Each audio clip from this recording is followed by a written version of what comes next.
Assalamualaikum warahmatullahi wabarakatuh. Para mahasiswa sekalian, pada kegiatan pembelajaran hari ini saya akan menyampaikan salah satu materi yang berkaitan dengan perubahan sosial, yakni teori justifikasi sistem. Saya Muhammad Abdul Syadikir, salah satu pengajar di program studi psikologi Fakultas Kedokteran Universitas Lembang Mangkurat. Materi ini disampaikan pada mata kuliah perubahan sosial dan pengaruhnya.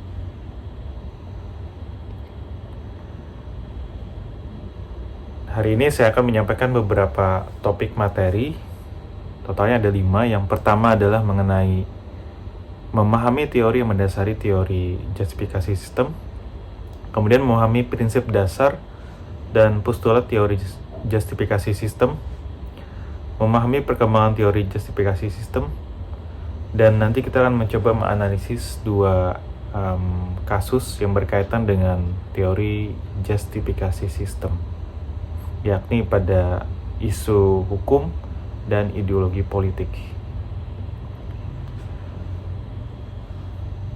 Teori justifikasi sistem, atau dalam bahasa Inggris disebut sebagai System Justification Theory atau SJT. SJT itu merupakan teori yang berkaitan dengan status quo. Kalau di kuliah saya sebelumnya sudah dijelaskan bahwa status quo itu adalah kondisi yang saat ini terjadi apa adanya. Ketika sistem di masyarakat itu terbentuk, maka nanti ada proses psikologis dan situasional yang terjadi. Dari sisi individu, itu ada aspek psikologis yang terjadi. Dari sisi kondisi interaksi sosial, maka akan terjadi situasi sosial yang juga akan mendasari bagaimana kondisi masyarakat tersebut.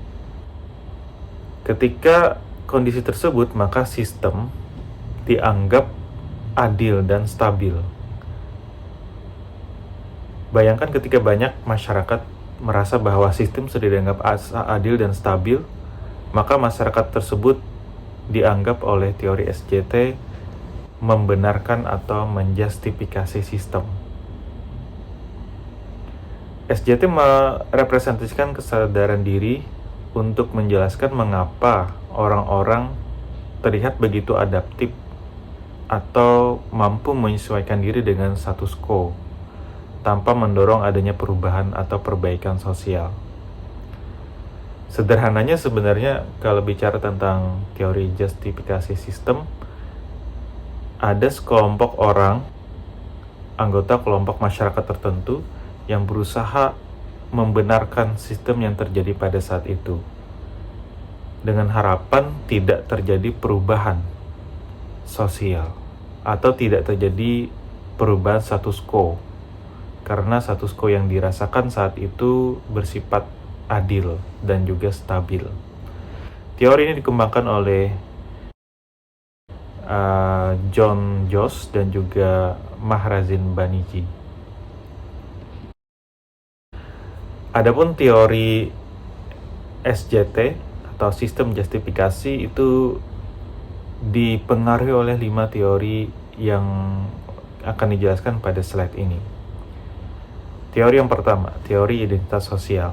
Seperti yang kita tahu pada materi yang sebelumnya, ada individu yang merupakan anggota dari kelompok merasakan identitas dari kelompok tersebut. Maka pada kondisi tersebut ada konflik yang menyebabkan satu kelompok menjustifikasi tindakan diskriminatif dan juga stereotip pada kelompok lain. Konflik-konflik ini sering terjadi di masyarakat kita, di mana ada kubu dari kelompok 1 dan juga kubu dari kelompok 2 yang saling bertikai, dan masing-masing nanti akan menjustifikasi tindakan mereka, bahwa tindakan mereka itu yang paling benar. Nah, SJT itu terjadi sebaliknya. SJT menjelaskan bahwa kelompok bisa jadi justru menganggap bahwa kelompok luar atau kelompok yang berlawanan itu jauh lebih baik. Nah, ini menariknya SJT ya. Jadi dia merasa bahwa kelompok saya itu tidak lebih baik dibandingkan kelompok orang lain. Nah, teori yang kedua itu adalah teori disonansi kognitif. Kalau disonansi kognitif ini adalah teori yang mana seseorang akan merasakan ketidaknyamanan dengan kondisi yang saat ini terjadi, ya, yang bertentangan antara apa yang dia pikirkan. SJT itu menjelaskan ketika saat seseorang mendukung sistem sosial, meskipun sebenarnya dalam pikirannya itu bertentangan dengan keyakinan. Hal ini dilakukan untuk menjaga citra diri yang lebih positif. Jadi semisalnya di dalam kondisi masyarakat kita, itu ada sistem, misalnya kita anggap sistem ekonomi, yang menurut kita dalam hati nurani itu tidak sesuai. Tapi kita membenarkan bahwa itulah yang harus kita dukung. Tujuannya sebenarnya bukan untuk menyelamatkan misalnya masyarakat dari status ekonominya, tapi tujuannya adalah untuk menjaga citra diri kita supaya lebih positif, ya. Maka itu yang terjadi disonansi tadi. Jadi kondisi yang merasa tidak nyaman, ya. Yang ketiga adalah belief in just word, ya. Jadi sini kalau teori ini menjelaskan bahwa status quo itu dipertahankan karena dianggap jelas dan adil, sehingga pantas untuk didapatkan oleh masyarakat atau anggota kelompok tersebut. Yang berikutnya ada teori Marxis dan juga feminis, theory of ideology. Jadi di sini ada kepercayaan bahwa kelompok sosial tertentu memang sudah lebih dominan sejak dulu dibandingkan dengan kelompok lain. Maka pada kondisi ini muncul yang namanya konsep outgroup favoritism. Outgroup favoritism ini adalah kondisi saat satu kelompok atau anggota kelompok tertentu merasa bahwa kelompok lain sebenarnya lebih unggul dibandingkan dengan kelompoknya, lebih superior, lebih hebat dibandingkan kelompoknya. Misalnya adalah kalau kita bicara dengan konteks feminis, ya, maka perempuan. Ada kondisi ketika perempuan merasa bahwa kelompok laki-laki lebih unggul dibandingkan perempuan. Nah, kondisi ini yang disebut Marxis dalam teorinya adalah outgroup favoritism. Kita lebih menyukai kelompok luar dibandingkan kelompok kita sendiri. Dan teori yang terakhir juga adalah berkaitan dengan teori dominasi sosial yang sudah kita bahas pada pembahasan materi sebelumnya. Jadi teori ini mendorong dan membuat kita mempertahankan, ya, citra positif kelompok kita sendiri dengan cara mendukung dan menonjolkan keunggulan kelompok kita dengan cara mendominasi, dari kata dominasi sosial tadi, ya. Jadi satu sisi kita membuat supaya kelompok kita menjadi lebih dominan, dan sisi lain kita berusaha untuk merendahkan kelompok lain, yang mana kelompok lain dianggap mungkin status sosialnya lebih rendah dibandingkan kita. Saya ambil contoh lagi pada kelompok misalnya gender, laki-laki dan perempuan. Pada kondisi tertentu, ya pasti misalnya ada gender laki-laki, anggota kelompok laki-laki yang merasa bahwa mereka lebih unggul, ya, dan tentu dengan keunggulan tersebut akan menjaga dominasinya terhadap kelompok yang lebih rendah pada gender yang lain, yakni perempuan. Nah, dan terkadang kelompok laki-laki tentu akan ada kondisinya merendahkan, ya, kelompok-kelompok lain, misalnya tadi kelompok perempuannya. Nah, ini sangat berkaitan dengan social justifikasi teori. Baik, ada beberapa penjelasan mengenai prinsip dasar.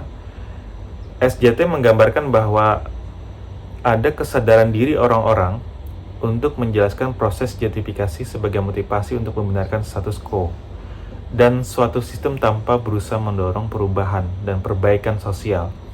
Karena pada saat itu mereka menganggap bahwa kondisi tersebut malah meringankan hidup mereka. Maksudnya apa itu meringankan hidup mereka? Jadi orang-orang yang punya justifikasi sistem yang tinggi, ketika mereka makin menjustifikasi sistem dia akan menjadi merasa kurang cemas, ya, tidak merasa bersalah, tidak terjadi disonansi, atau bahkan kebalikannya kita merasa nyaman dan kita merasa pasti, ya, tentang siapa kita. Nah, dan tentu siapa yang diuntungkan dan dirugikan.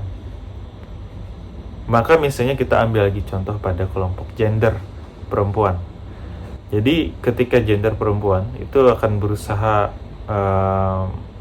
meningkatkan yang namanya justifikasi sistem, maka dengan dia merasa bahwa dia adalah kelompok perempuan dan dia mempunyai peran sosial yang terbatas misalnya dibandingkan laki-laki, itu akan membuat dia merasa lebih nyaman, tidak cemas, ya, tidak merasa bersalah, dan malah merasa bahwa pasti dia harus melakukan ini yang dia lakukan sebagai kelompok perempuan, dan kelompok laki-laki adalah yang ini. Baik, berikutnya ada 3 motif yang berkaitan dengan teori justifikasi sistem. Yang pertama adalah motif epistemik. Motif ini yang mendasari usaha untuk mengurangi ketidakpastian atau ambiguitas, ya. Makanya konsep dari SJT ini lebih berkaitan dengan aspek kognitif juga. Yang berikutnya adalah aspek motif eksistensial. Jadi kata eksis artinya muncul atau tampak. Motif ini bertujuan untuk menghilangkan ancaman dan ketidakamanan. Jadi membuat kita merasa lebih tampil, ya, atau ada gitu. Dan yang terakhir adalah motif relasional, yakni motif untuk menjalin hubungan sosial tentunya, ya. Dan saat menjalin relasi, maka anggota kelompok itu akan mencapai realitas yang sama dengan anggota kelompok yang lain. Ada kesamaan pandangan. Ada beberapa postulat dari teori justifikasi sistem, totalnya ada 9. Saya akan berusaha lebih efektif pada postulat ini. Yang pertama adalah individu secara umum itu termotivasi, baik itu secara sadar ataupun tidak, akan memperjuangkan dan membenarkan, bahkan meningkatkan aspek status quo, termasuk pula terhadap keberadaan dan pengaturan di lembaga sosial, ekonomi, dan politik. Jadi tentu kita tahu bahwa ketika ada kelompok-kelompok yang mungkin levelnya lebih rendah, itu pasti akan berusaha untuk memperjuangkan status quo. Sebaliknya, pada kelompok-kelompok dengan status sosial yang tinggi itu akan tentu berusaha untuk mempertahankan status quo agar tidak ada perubahan. Nah, ketika tidak ada perubahan, maka yang terjadi adalah stabilitas.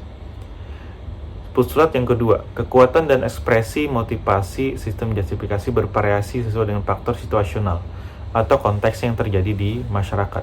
Bisa jadi suatu saat adalah misalnya perempuan memiliki peran yang lebih besar dibandingkan laki-laki. Bisa jadi terjadi demikian. Dan ada faktor lain yakni disposisional atau perbedaan individual. Jadi aspek dari individu yang sangat privat, misalnya pikiran, perasaan, bahkan juga kepribadian itu bisa menentukan bagaimana motivasi kita menjustifikasi suatu sistem. Dan ini akan berkaitan dengan postulat keempat. Postulat yang ketiga ini adalah motivasi justifikasi sistem akan meningkat ketika persepsi akan status quo itu tidak dapat dihindari, tidak dapat dikritik, ditentang, dan terancam. Maka dalam kondisi ini, individu akan merasa tergantung dengan sistem. Nah, yang keempat, justifikasi sistem tadi sudah saya jelaskan terdiri dari 3 motif, ya. Epistemik itu mengurangi ketidakpastian, jadi menggunakan pikiran, kecerdasan, kognitif. Eksistensial itu untuk mengolah ancaman supaya dia ada. Dan yang terakhir motif relasional untuk menjalin hubungan sosial.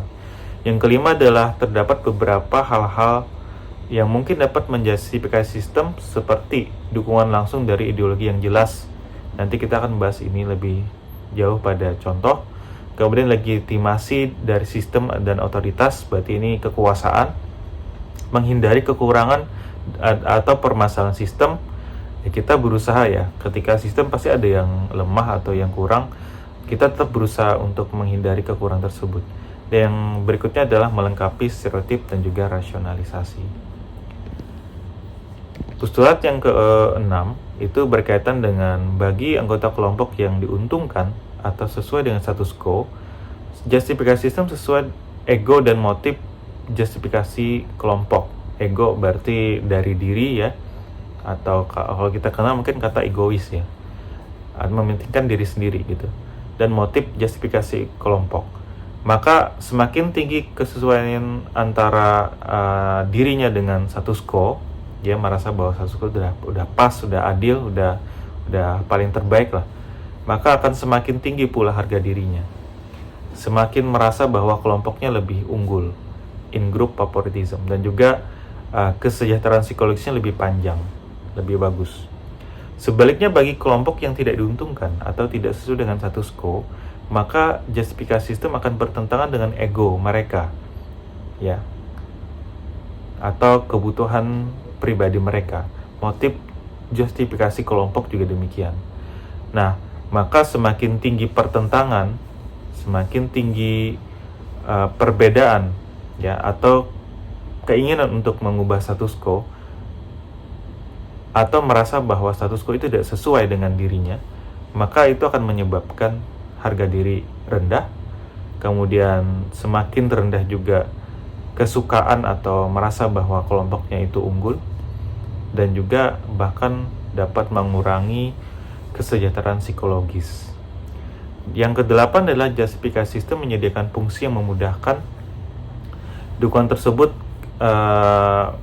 terhadap keyakinan akan sistem, justifikasi, dan ideologi, berkaitan dengan singkat dengan meningkatkan pengaruh positif dan menurunkan pengaruh negatif untuk anggota yang diuntungkan dan tidak diuntungkan. Nah, jadi ini setiap justifikasi sistem itu akan berkaitan dengan anggota kelompok yang diuntungkan dan tidak diuntungkan ya. Nah, yang terakhir, yang 9, meskipun motif justifikasi akan menyebabkan individu menolak perubahan sosial, individu lebih menginginkan perubahan ketika perubahan sosial itu dipersepsikan tidak dapat dihindari atau sangat mungkin terjadi dan bersesuaian atau konkuren dengan pemeliharaan beberapa aspek sistem sosial atau cita-cita. Jadi bisa saja tentu ya perubahan sosial terjadi, dan ketika terjadi tersebut, maka mungkin orang-orang yang punya justifikasi sistem yang tinggi, perubahan dianggap terjadi ya tidak bisa dihindari. Misalnya kalau misalnya kita dalam keadaan kondisi saat ini COVID misalnya, itu kan kondisi yang tidak bisa kita hindari ya, pasti terjadi perubahan-perubahan sosial. Dengan itu maka orang-orang yang punya justifikasi sistem yang tinggi, punya motivasi justifikasi sistem yang tinggi, maka akan menerima perubahan tersebut. Teori ini berkembang tentunya ya. Dari awalnya itu lebih menjelaskan tentang stereotip negatif, tapi tadi banyak stereotip muncul terhadap diri sendiri atau kelompoknya sendiri ya. Nah, sederhananya sebenarnya individu dari anggota kelompok yang tidak diuntungkan, misalnya kelompok sosial menengah ke bawah misalnya, atau kelompok sosial status yang bawah, akan cenderung membenarkan kondisinya saat ini, yang sebenarnya mungkin berada pada posisi yang tidak menguntungkan. Nah, dengan kondisi ini tentu akan membuat individu dan anggota kelompok tersebut tidak melakukan perubahan sosial. Maka yang disebut sebagai terjadinya stabilitas ya, tidak berubah. Nah, maka nyambung ke perubahan sosial, SJT itu adalah teori yang berusaha menjelaskan bahwa orang-orang berusaha mempertahankan status quo. Maka dengan demikian, SJT itu lebih menekankan pada stabilitas daripada perubahan sosial. Artinya, setiap orang yang punya justifikasi sistem yang tinggi, maka pasti tidak ingin berubah. Nah, baik individu yang diuntungkan maupun yang kurang beruntung, ya, itu akan mendukung ideologi justifikasi sistem. Karena tujuannya untuk menjaga struktur sosial yang ada. Jadi, secara kasarnya mungkin orang yang miskin, ya udah dia akan menerima bahwa dia miskin. Tidak ingin ada perubahan ya. Dan tentu orang yang kaya akan tentu mempertahankan terus ya sistem yang dia gunakan. Nah, saya akan mengambil contoh analisis kasus pada koin untuk Prita. Nah, jadi pada tahun 2008 ya, ada ibu rumah tangga yang berobat ke rumah sakit di Jakarta dan divonis ada penyakit DBD, tapi ternyata salah vonis ya. Dan akhirnya dia akan mengirim email, dan ternyata email dia itu tersebar. Setelah tersebar, dituntutlah oleh rumah sakit. Dituntut sebesar 204 juta ya. Nah, berkaitan dengan sistem justifikasi, sebenarnya di ranah hukum itu sistem justifikasi itu sangat penting, karena ketika ada kasus-kasus tertentu kita butuh adanya pembenaran dari keputusan juri-juri persidangan. Tentu kalau di Indonesia mungkin tidak menggunakan sistem juri ya. Di Amerika Serikat itu menggunakan juri. Jadi ketika orang disidang itu ada juri-juri yang sifatnya itu independen, dan dia akan kelompok juri tersebut akan memutuskan apakah orang itu bersalah atau tidak. Pada kasus Prita, kita kembali pada kasus Prita. Jadi justifikasi sistem itu terjadi, dan ternyata memang banyak masyarakat kita itu tidak memiliki justifikasi sistem yang tinggi pada saat itu. Artinya justifikasi sistemnya rendah, pembenaran pada sistemnya itu rendah. Masyarakat mendukung Prita bahwa sistem yang saat itu tuh salah ya, karena merasa bahwa sebenarnya yang salah itu kan rumah sakit karena salah vonis, tapi kenapa Prita yang dituntut gitu. Karena pada saat itu kan ada undang-undang ITE ya, yang mana undang pada saat itu masih debatable atau berdebat di masyarakat ya. Dan akhirnya kan terjadi pergerakan, perubahan, dan ini muncullah yang namanya dukungan-dukungan seperti koin untuk Prita.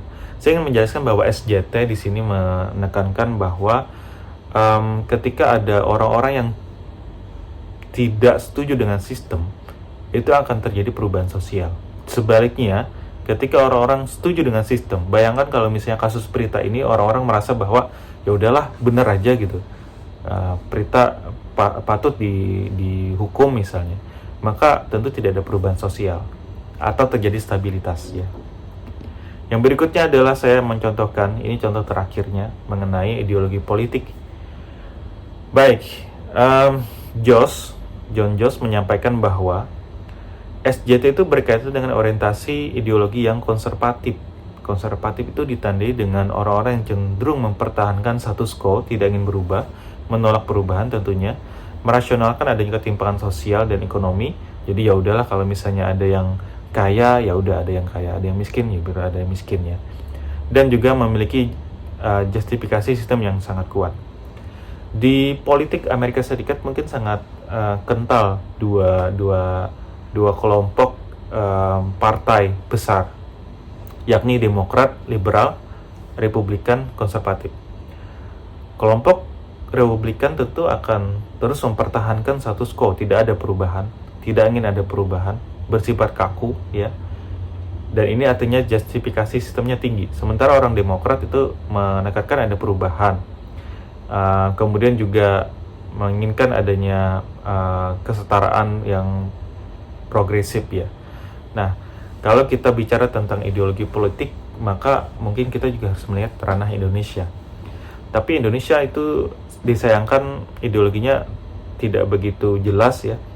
Dalam artian tentu ada juga kelompok liberal dan konservatif, tapi ketika kita lihat tahun 2019 misalnya, ketika ada pemilihan presiden, itu tentu kita sangat melihat adanya perbedaan pandangan ideologis ya antara pasangan nomor 1 dan nomor 2. Tapi kenyataannya saat ini tidak ada perbedaan ya. Kelompok 2 pun juga masuk dalam jajaran menteri di kelompok 1. Yang saya mau jelaskan di sini sebenarnya ketika mungkin saat di tahun 2019 itu ada kelompok yang merasa bahwa sistem saat itu tidak sesuai ya, dan tentu harus ada perubahan. Dan nyatanya karena ternyata lagi-lagi yang menang adalah calon presiden yang sebelumnya menjabat ya, atau pertahanan, maka tentu kelompok yang kalah merasa bahwa ya sudah ya. Ada kelompok yang sudah merasa bahwa tidak bisa melakukan perubahan, maka ya bisa jadi dia harus menerima apa adanya. Dan ternyata pada kondisi saat ini, kelompok yang dari kelompok nomor 2 ya, itu masuk ke sistem juga ya akhirnya. Nah, dalam hal ini berarti ya sama-sama mengakui ya dengan adanya sistem yang ada itu udah benar lah gitu ya, sudah sesuai. Maksud saya sistem ekonomi, sistem politik ya, sistem sosial yang ada di masyarakat saat ini. Mereka mendukungnya. Nah ini contoh bagaimana kelompok politik ya berkaitan dengan status quo dan perubahan sosial. Baik, demikian mungkin penjelasan saya mengenai justifikasi sistem. Mudah-mudahan teman-teman lebih memahami bagaimana justifikasi sistem tersebut. Kata kunci dari justifikasi sistem adalah status quo, di mana orang-orang yang punya justifikasi sistem yang tinggi itu akan berusaha untuk mempertahankan status quo, dengan artian lain tidak ingin ada perubahan sosial atau berharap bahwa terjadinya stabilitas sosial. Demikian mungkin presentasi saya.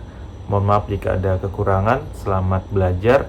Nanti jika ada pertanyaan silahkan disampaikan langsung kepada saya. Terima kasih. Wassalamualaikum warahmatullahi wabarakatuh.